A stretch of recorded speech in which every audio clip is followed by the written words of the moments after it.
You are watching World News Program with me, Miriam Zian. To the headlines. The Sahrawi Prime Minister calls for correcting the EU's misinterpretations of the Sahrawi cause amid unprecedented European push to overturn the trade agreement with Morocco at the widely attended 49th UCOCO conference. Also coming up, the African Conference on Pharmaceutical Manufacturing concluded with the adoption of the Algiers Declaration as Algeria signed key cooperation agreements with Senegal, Tanzania, and Egypt, while Mozambique and Chad praised the country's leadership in advancing the continent's pharmaceutical sector. Next, 13 martyrs in an Israeli attack on Syria. Occupation forces opened fire on civilians in Qunaytira in the country's south. And the Syrian Foreign Ministry describes the assault as a fully fledged war crime and calls for international action to prevent the region from sliding into an all-out war. And intense Israeli airstrike continues in southern Gaza while occupation forces executed 2 Palestinians in Jenin and the West Bank. The Palestinian Foreign Ministry says the killings were deliberate, and Amnesty International calls for urgent global action to halt the escalation.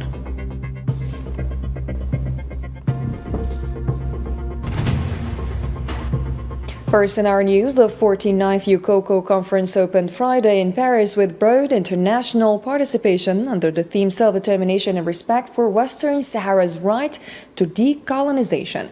The event provided a platform to amplify the Sahrawi people's voice, condemn France's new colonial-style stance, and reaffirm their right to independence. Day one featured remarks by UCOCO President Pierre Galland, Sahrawi Prime Minister Bouchraya Hamoudi Bayoun, and Régine Villaon, President of the Association of the Friends of the Sahrawi Arab Democratic Republic.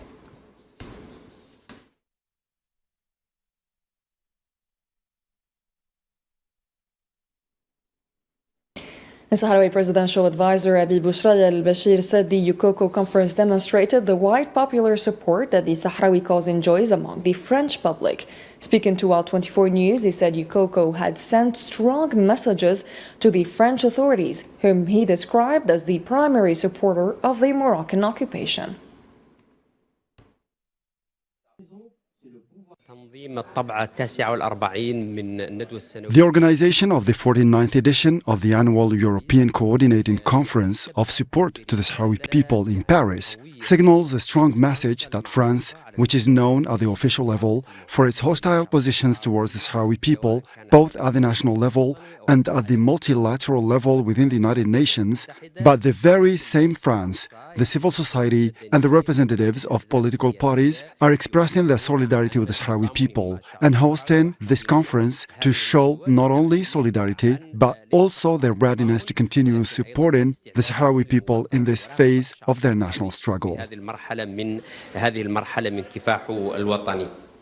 And the Sahrawi government called for correcting distortions of the European statement on the Sahrawi issue. Sahrawi Prime Minister Bouchraya Hamoudi Bayoun told Al 24 News that the final UCOCO communiqué should urge European countries to take clear positions and affirm the Polisario Front's readiness for serious negotiations, ensuring Sahrawi self-determination under UN principles. We have to issue a statement demanding a clear position from the European Commission regarding this issue. First, we have to correct the misinterpreted translation and interpretation provided by the Commission regarding the last agenda. We have to issue a statement demanding a clear position from the European Commission regarding this issue. First, we have to correct the misinterpreted translation and interpretation provided by the Commission regarding the last agenda. The Commission tried to clarify that this agenda supports the occupation of Morocco, and this is not correct. The agenda calls for negotiations between the two sides, and this is why I brought the Commission and Morocco to discuss all the suggestions, negotiations and discussions that both sides must accept to ensure the right of the people to choose their own destiny and to abide by the principles of the United Nations. The Sahrawis are ready to negotiate with Morocco on all the options, provided they don't jeopardize the right of the Sahrawi people. The Polisario Front's representative to the UN, Sidi Mohammed Ammar, said the strong turnout at the Solidarity Conference reflects the depth of international support for the Sahrawi cause at a decisive moment. Speaking to Al24 News on Friday, he said this level of solidarity stems from the justice of the cause, which is addressed in international forums as a decolonization issue.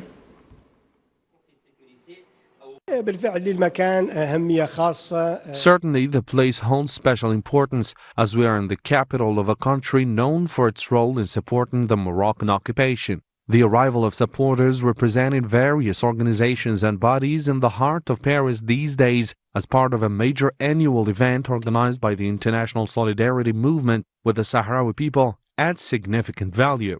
It comes to reaffirm the strength of the solidarity enjoyed by the Sahrawi cause and to confirm the determination of supporters to accompany the Sahrawi people in their legitimate struggle for freedom and independence. It is also meant to send a message not only to France, but to Europe as a whole, that the cause of the Sahrawi people enjoys international support because it is a just cause, one founded on the legitimate rights of a people recognized by the United Nations. And in the same context, Sidi Mohammed Ammar also praised Algeria's active role at the UN Security Council over the past 2 years in defending just causes. Let's have a listen. We must not forget the honorable role played by Algerian diplomacy, not only at the Security Council level during the month of October, but also over the course of nearly 2 years as a non-permanent member of the Security Council. Its honorable positions, not only regarding the Sahrawi issue, but also the Palestinian issue, are positions that will forever be recorded in history. And in the French city of Perpignan, the French Farmers Union organized protests denouncing commercial fraud and legal violations in the marketing of tomatoes grown in occupied Western Sahara, but labeled as Moroccan. According to the French newspaper L'Indépendant, farmers held a demonstration outside the Azura complex, one of the largest importers of fruit and vegetables cultivated in the occupied Sahrawi territories. Our union defends the Sahrawi people's right to self-determination and a decent income for farmers in France. This step aims to denounce the unfair competition faced by European producers and to expose the violation of the Sahrawi people's rights. The French Farmers Union criticized the new trade agreement between the European Union and Morocco, arguing that it illegitimately includes the occupied lands of Western Sahara. The new trade agreement between the European Union and Morocco includes the occupied territories in Western Sahara, where multinational companies plunder resources without any benefit to the Sahrawi population. These companies export products illegally under the label Moroccan product, even though they actually come from Western Sahara. And in Algiers, the African Ministerial Conference on Local Pharmaceutical Manufacturing wrapped up Friday with the adoption of the Algiers Declaration. The declaration, signed by 29 African countries, praised Algeria's leadership and the progress it has made in covering 82% of its pharmaceutical needs through local production.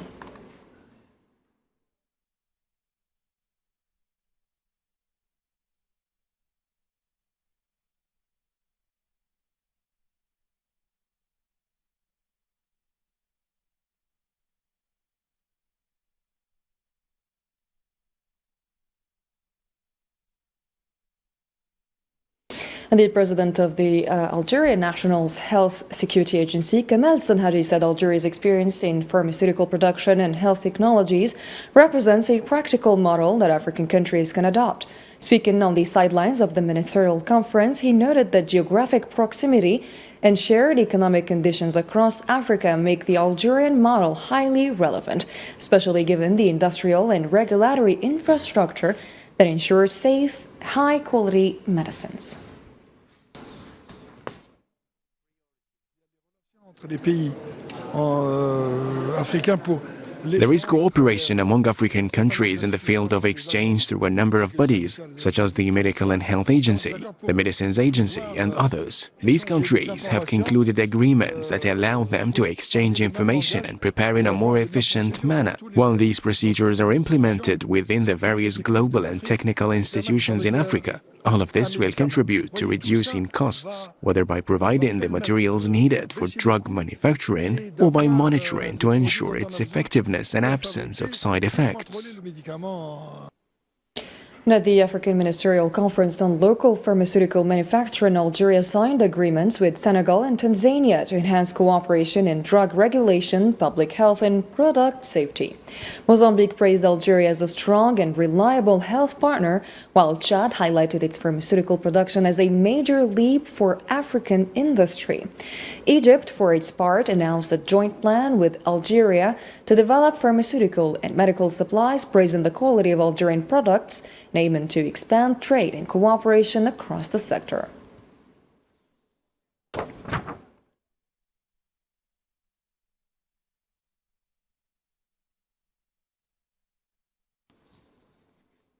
The World Health Organization's Regional Director for Africa, Mohamed Yaqoub Jannan, said Algeria is working to achieve maturity levels 3 and 4 in pharmaceutical manufacturing, steps that would give the country greater capacity in production and export. You're all aware that Africa imports medicines between 60 to 90%. Literally, it imports all its vaccines. So to have a member state, because now one of the objectives of our member states is to have local production. So we are here to, as WHO Afro, to support Algeria, to listen where can WHO assist. And one of the major things which we want to assist Algeria is to reach maturity level 3-4, so that it can have a more liberty of production and exporting. In other news, 13 Syrians were killed and others wounded after Israeli warplanes carried out an airstrike on the town of Beit Jin in rural Damascus following the encirclement of an Israeli military patrol during its incursion into the town. Syrian state media reported that an infiltrating Israeli patrol attempted to arrest a resident of Beit Jin, prompting armed clashes with local residents that resulted in the patrol being surrounded. The airstrike was then launched in an attempt to extract the trapped unit.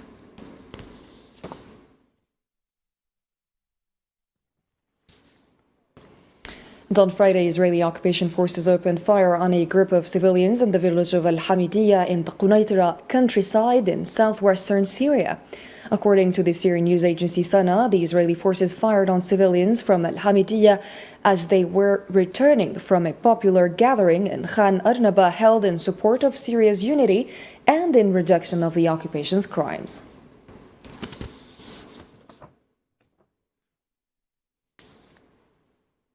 The Syrian Foreign Ministry condemned the Israeli attack on the town of Beit Jin, describing it as a criminal assault that amounts to a fully fledged war crime.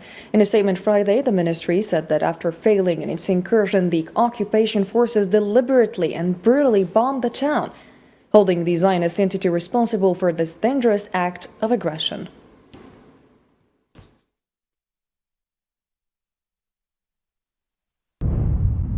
The Syrian Arab Republic condemns in the strongest terms the criminal attack carried out by an occupying patrol during its incursion into the town of Beit Jin in the Damascus countryside and its blatant assault of the residents and their property. The Ministry of Foreign Affairs and Expatriates affirms that the occupying forces' targeting of the town with brutal and deliberate shelling constitutes a full-fledged war crime, following the horrific massacre that claimed the lives of more than 10 civilians, including women and children, and caused large-scale displacement as a result of the continued barbaric and deliberate bombardment of civilian homes.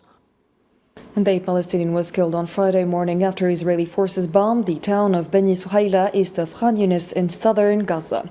Local Palestinian sources reported that Israeli artillery also opened fire on several areas east of Khan Yunis, coinciding with renewed airstrikes on the city of Rafah and gunfire from Israeli naval vessels along the Rafah shoreline.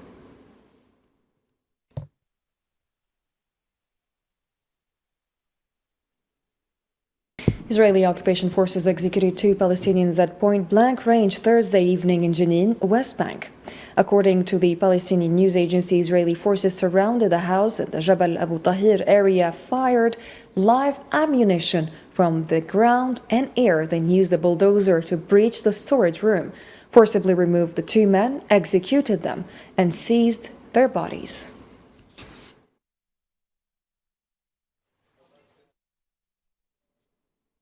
Amnesty International expressed deep concern over the large-scale Israeli assault carried out in the northern occupied West Bank. The organization stated that the attack forms part of the cruel system of apartheid imposed by the occupation against Palestinians and warned of its severe impacts on their rights. Amnesty called on the international community to prevent further Israeli escalation and take immediate steps to end Israel's unlawful occupation of Palestinian land in the West Bank.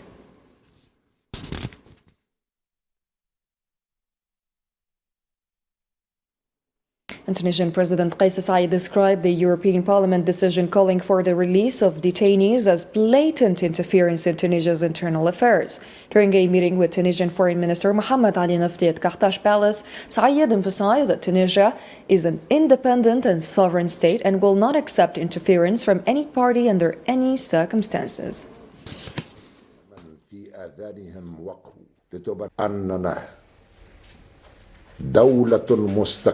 We're an independent and sovereign state, and we will never accept any interference in our internal affairs. Tunisia is a sovereign state, where sovereignty belongs to the people. Those who still cling to nostalgia for the past should know that we have much to say about the past. President Kais Saied reiterated his rejection of what he described as maneuvers and attempts by external actors to pressure Tunisia into changing its positions, stressing that the country's sovereignty is not open to debate.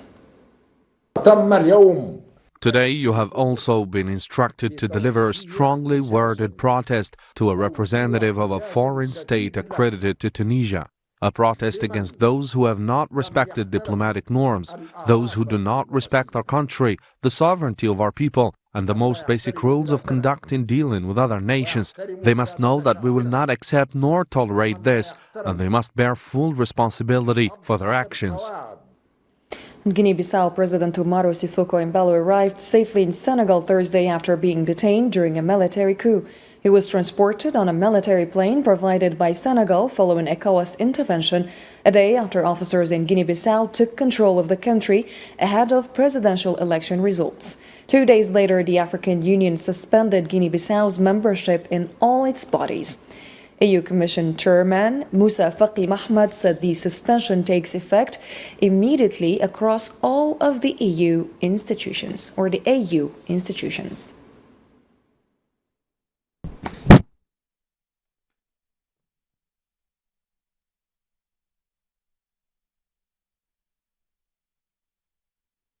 The President of the Republic, Mr. Abdelmajid Tebboune, extended his condolences in a message to the family of the Nigerian scholar Usman Bauchi Dahiru, the Khalifa of the Tijaniya order in Nigeria.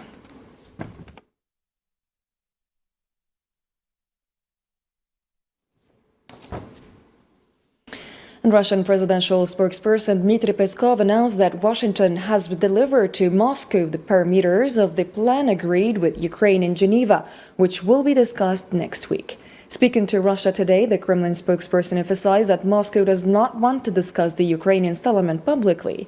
He added that the Russian presidency will announce the timing of the visit by U.S. envoy Steve Witkoff at the appropriate time, without providing any further details.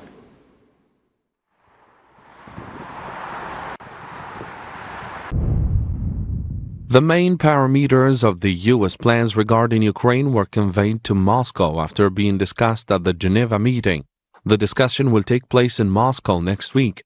Everyone is willing and prefers to reach a settlement to the Ukrainian conflict through peaceful means. Hungarian Prime Minister Viktor Orbán said his country will not yield to external pressures and will continue developing cooperation with Moscow. Speaking in Moscow after talks with Putin, Orbán announced Hungary's willingness to provide a platform for discussing a resolution to the Ukrainian crisis and expressed hope that peace initiatives would achieve their intended results.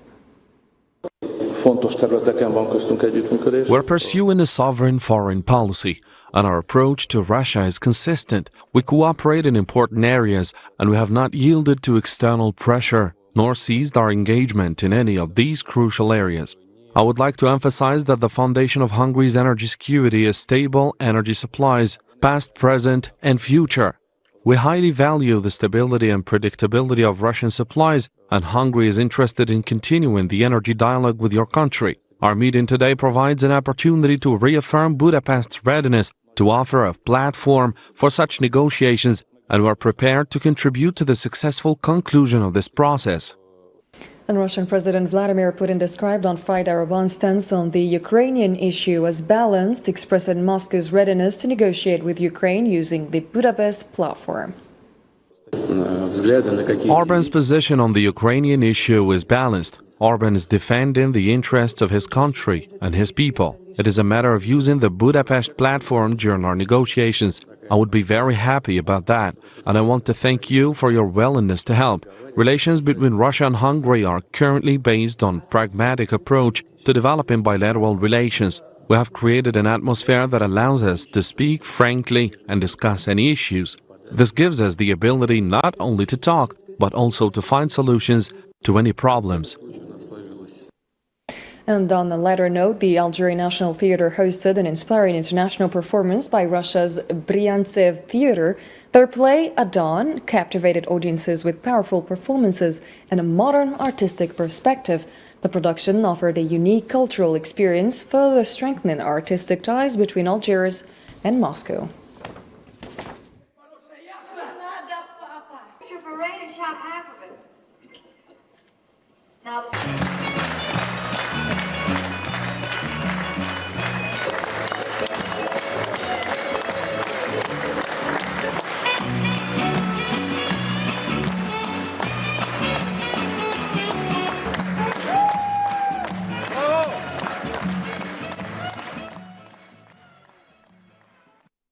And that's a wrap for tonight's program. If you missed any part of it, you can always find it on our social media platforms by scanning the code on the screen. Thank you for watching. Have a great night.